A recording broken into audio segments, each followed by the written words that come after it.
got this. You got this. Come on. Stay on him.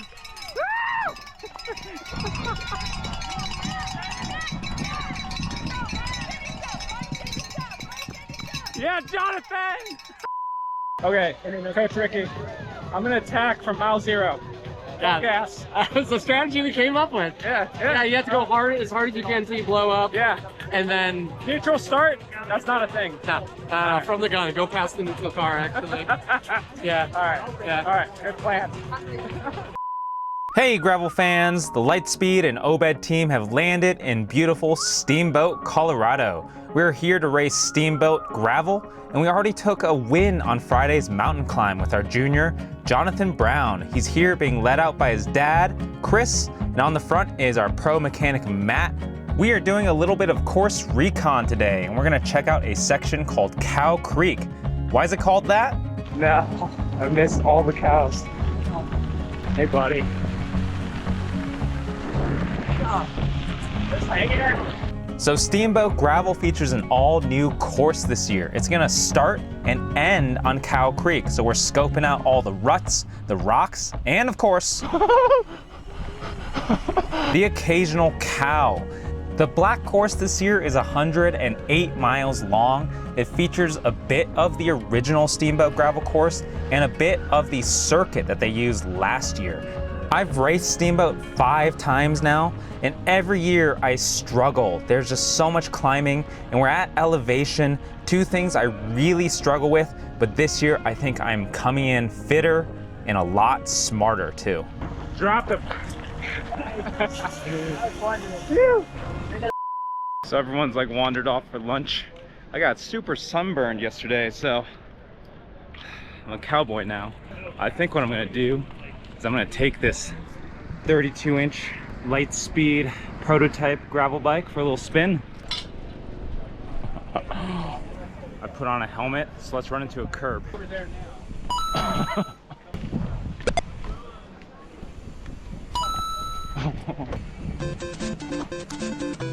It eats. So after 2 days of baking in the sun at the expo, it's finally race day. I'm riding to the start with my friend Tori. She is an absolute beast, and she is already working me on our little warm up to the start. I am pretty sure she's gonna smoke me today. I should have hit the secret porta potty. I have to go already. So I jumped into the porta potty line before getting in the start chute, which meant Tori ended up lining up ahead of me, but that's okay because I ran into an old friend here. It's the unbound single speed winner. Yeah. So worked with this guy way back in the day at the Pros Closet. We're OGs together. And you're gonna take it today, right? From your lips to God's ears, hopefully, yeah. Attack from mile 0. Mile 0, just full gas, right up that big ass hill to start. All right. Yeah. Let's do it. All right, man. Looking to make it to that first time fit by 9:40. So this is for the safety of all the riders out on the course. So as you heard, the announcer said the first time cut is at 9:40. That is for mile 38, and that is because some wildfire smoke rolled in.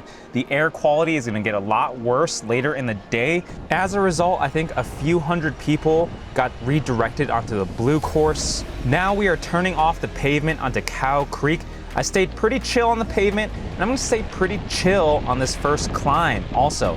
I've set a pretty strict power window of about 200 to 300 watts. This is part of what I'm calling my genius Steamboat gravel plan. I am going to pace every climb, ride mid to high tempo, and I'm not gonna chase or blow up. Not even if a guy tries to coax me with a new Obed. The first time I've seen the new GVR in action in the wild. Hell yeah, dude, go get it. You wanna follow? I am pacing, trying to be smart. I've blown up at this race way too many times, and it's always because I go too hard on the climbs. The second reason is because I ride alone too much. So part 2 of the plan is to avoid the wind as much as possible. These 2 guys roll by in matching jerseys, and oh wow, fat bike. Yeah, dude. I latch on so I can mooch off these guys as much as possible until I can enact part 3 of the plan, attack on the descents. Now, I'm not the best descender in the world, but maybe I'm a bit better than average, so this is my one card to play. Hopefully I can use the bit of extra confidence I have to gain time, retake positions, or put a little pressure on the riders who are better climbers than me. This is sort of like sag climbing, but in reverse. I'm gonna call it gas descending. I'm gonna trademark that. And it works out pretty well for me. I put a nice gap between myself and the group I was with, and I can soft pedal until they catch up again. Then, while I'm relaxing, I can enact part 4 of the genius plan, stuffing my face. It's pretty simple. I'm gonna eat a gel every 30 minutes. I've got 10 40-gram gels in my pockets, and I'm gonna eat them no matter what. By staying topped up with fuel, I am not gonna pop later on. Maybe. That's the idea, at least. I essentially repeat this process over and over all day. I pace up the climbs, staying in my mid to high tempo range. I attack every time it goes downhill to try and put time in riders, and then I hide behind them whenever I can. I eat a gel every 30 minutes on the dot. As a result, I feel really good for most of the race. I'm able to stay with this group that is moving pretty fast. If you peek up in the distance, you might be able to see a woman wearing purple bibs there. That's Siobhan. We raced together at Mid-South. Earlier in the race, she muscled me off some dude's wheel and then came past me and heckled me like, "Hey Bruce, you even racing?" And I couldn't take that. So of course I had to be like, "I'll show you, Siobhan," and I chased her down. But you know what? The ego sometimes writes checks that your legs just can't cash, which brings me to part 5 of the genius plan, which is ignore your ego. Your ego's dumb. It makes you do dumb stuff like chase this woman who is clearly a much better climber than you. I followed you because you heckled me. Then you're already going too fast. I'm gonna get back on this big group. Yeah. Good job, Bruce. Trying to prove you're a big, strong man just makes you a weak little man. Now it's time to hide and avoid the wind. And hey, someone else I know. Trying to hop in, Bruce? Yeah? What up? Hi. I like that you're getting on the content train again. It's fun. So that rider in the black jersey is Eric, who I met at Foco Fondo a couple years ago. Now, this is kind of a hard thing to plan for, but it's always really useful to make some friends in the race because later on, they could help you out a lot. Now, we are reaching Wahouligan Pass. All right, bye everyone. Probably some of the toughest climbing on course, and it's time to get serious about pacing and not chasing. I take it pretty easy on the grades here. They are really steep. You see this guy in the blue coming by me? That guy's Jeff. Remember him because he's gonna come back later. I am letting some serious gaps form and my ego is screaming at me, but remember, ignore your ego. Eventually this hill goes downhill and then I can attack the descent and look, hey, I've caught back up.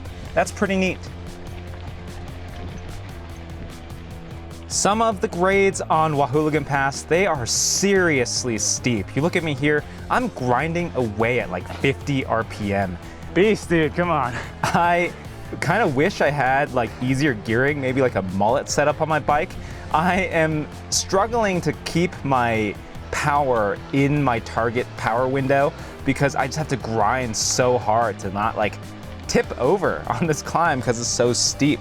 I'm getting passed by a ton of people on the steep section, but I just gotta be patient because eventually the downhill is gonna come. This descent off Wahouligan Pass is a godsend to me. It is so long, so fast, so steep. The surface is a bit loose. It seems to be sketching a lot of people out. And so I am able to claw back so much time, so many positions. I feel like a rocket ship right now. Hey, look, there's Siobhan. Sia, she is recovering from a concussion, so I understand her taking it a bit easy, but I am gonna take full advantage. Now we are hitting some serious speeds on this terrain, and you do have to be careful because check this out. Guy up there, whoa, he almost bins it into the grass Fortunately, he's able to keep it upright. Good save, dude. We're coming up to the cutoff point with plenty of time to spare, so I get to stuff my face. Hell yeah. Want to push too? Yeah, sure do. All right, let's go, let's go. So this is the cutoff point riders had to make it to before 9:40. About 600 riders made it, which is super impressive. Now it's time to latch onto a group because these gravel roads are super fast. I'm riding with this guy, Derek, ahead of me, and we come into this corner going like 20 plus miles an hour, and holy crap, he runs off the road. This guy in green is the guy who almost crashed in the grass earlier, and he's like, calm down, guys. I find out his name is Miles. He came to Steamboat all the way from the UK. He's doing a little gravel tour across the US, which is super cool, and he is a weapon. We are absolutely flying down these roads, passing riders. We pick up another guy who helps us out, and we're able to catch the next group up the road. I'm gonna sit on. Yeah. Sounds good. Whew. Good pace, boys. Yeah, good job. We take a little moment to catch our breaths, then Miles, he gets on the front again, and it's back to shredding. We carry a lot of speed down into the start of this next climb, and when we hit it, it's time to start pacing once again. Now, on some of the climbs earlier, I was hanging out lower in my range, like sort of the low to mid 200 watt range, but here I'm actually pushing a little harder. We are past the halfway point, and I am doing my best to try and stick with this group. So I'm doing more efforts in the high 200s and maybe a little bit over 300 watts because I know the road section after this climb is super fast. Ahead of me here is Eric, who talked to me earlier. He was in that group we caught earlier, and he was an amazing rider to work with because once we hit the road, I don't know what he ate for breakfast, but he starts drilling it. We start catching so many riders up the road. This is why you want to make race friends, because holy crap, they can do amazing things to help you out. We catch this woman, Rochelle, who was unbelievably strong. She took a pull and nearly gapped me. You are not. You almost dropped me. Hopefully you could hear her. She is doing way more than enough. She was amazing. I'm feeling a bit of fatigue at this point, so my pulls, they're not very strong. So Eric up there, he's doing the majority of the work. And then, hey, look at this. Derek came back from that crash. He's motoring. And this is where I start talking to Jeff in the blue here. Jeff, he's from Longmont. That's my hometown. Oh yeah, I'm not stopping. My plan is to no stop all day. So I reveal to Jeff part 7 of my genius plan. Not stopping. Not very genius. I just carry enough nutrition and fluids on me. I don't know. I always just feel worse whenever I stop, so I try to minimize these stops. Now we hit this long, gradual climb, and I'm really starting to feel it. It's getting hot. This guy in front of me, his name is Kevin, and I literally just sit on his wheel and stare at his rear tire for like 20, 25 minutes. I kind of have to force myself to stay in my power window between 200 and 300 watts. And this is another aspect of pacing the climbs. I need to make myself pedal when I don't want to. You always hit these sort of low moments in gravel races, and I want to try to minimize the losses during them because eventually you always come back as long as you keep fueling, and the descents, oh, they always come and give you a bit of relief.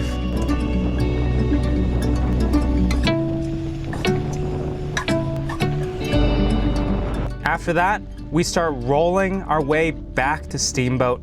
I'm working with Emilio up here, who's pretty strong, and then eventually Jeff catches back up, and he's working with me on this paved section.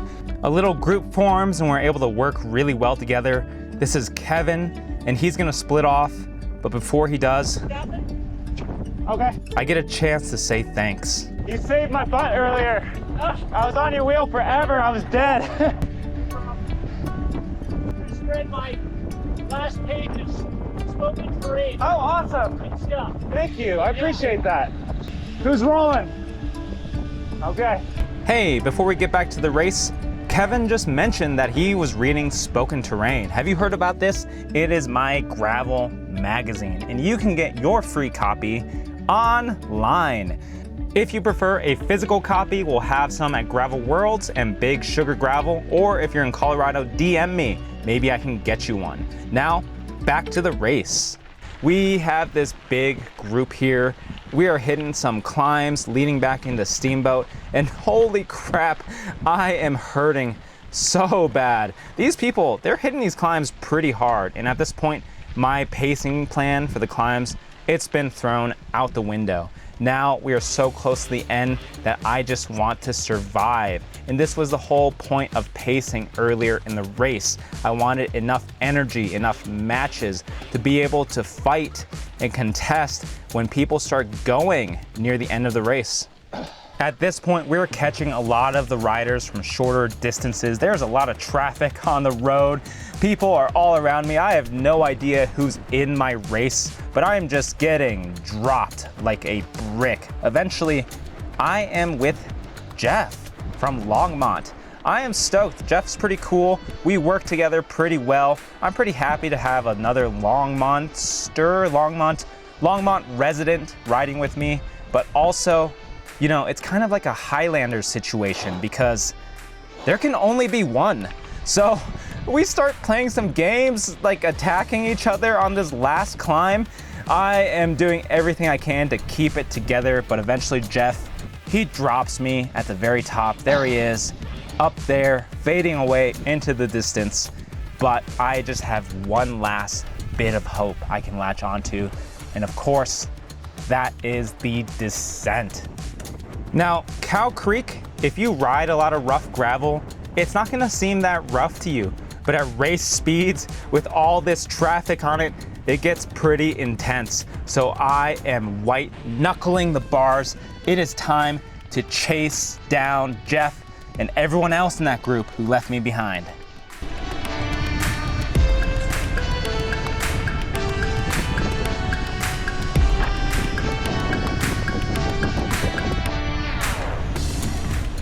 There he is. There's Jeff, everyone. We did it. But the descent isn't over, so let's drop a watt bomb and try to put as much time between us as we possibly can.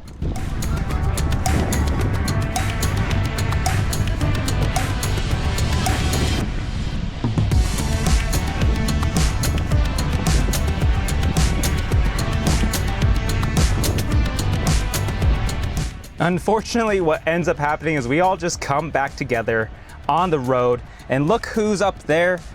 That's Rochelle. So I know how strong she is, so I'm gonna let her in. You want in? Yeah. This works out super well for me because Rochelle, she ends up going hard to stay attached to these guys in front. Look at my Garmin.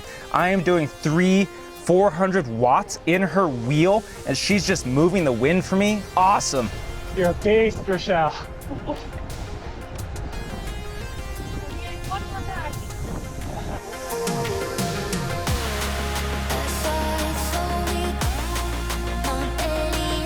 After Rochelle's last watt bomb, Jeff comes around, and I know I have to chase.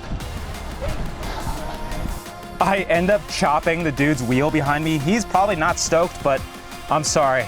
It's a Highlander situation. I have to go. Jeff and I are away with a couple riders. It's a small group now. He swings off to make me take a turn. I see a downhill head with some riders from a shorter distance, so I try to make a little cheeky move here. I sprint, trying to go all out to get some speed and distance between me and everyone behind me. Then I super tuck. And I look under my armpit and there's daylight. Oh my gosh, I think I actually did it. I've made a successful attack, but wouldn't you know it, Jeff manages to bring me back. Worth a shot. He gives me this look as he passes that's like, game over, kid. All I can do is latch on and wait for the sprint. We navigate these last two corners and I get ready to wind it up. Really, the sprint is so short, you need to be on the front out of this last corner to have a chance. I put out the best numbers I have ever put out at the end of a race. It kind of blows my mind, but I don't really get anywhere. I get passed by this guy too, and it's over.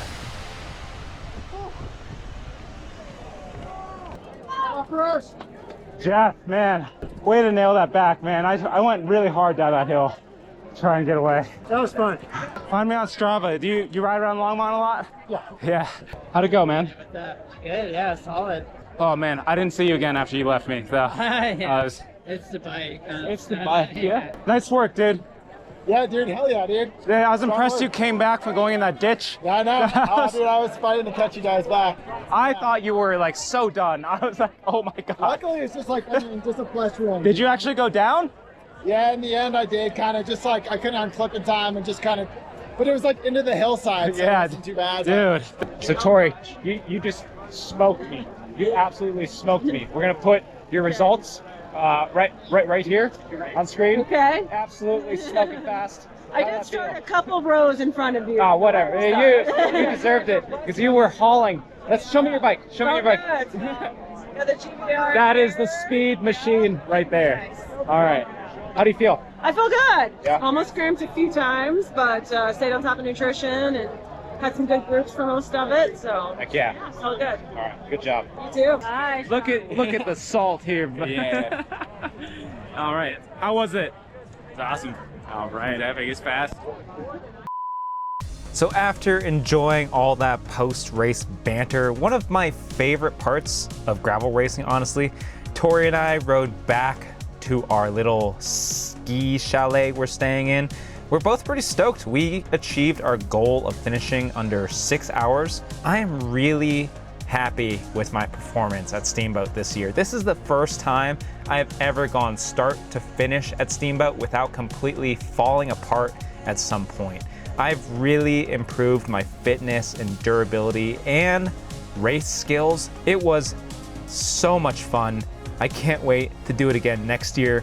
Now, I am bummed that Tori beat me, but we are gonna have a rematch in a few weeks at Foco Fondo.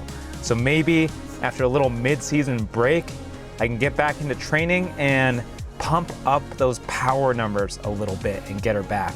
But it's definitely not gonna be easy. I was looking at your Strava. I think you've done more hours and miles than me this year. Just wild. Aren't you studying? Are you supposed to be studying? I know.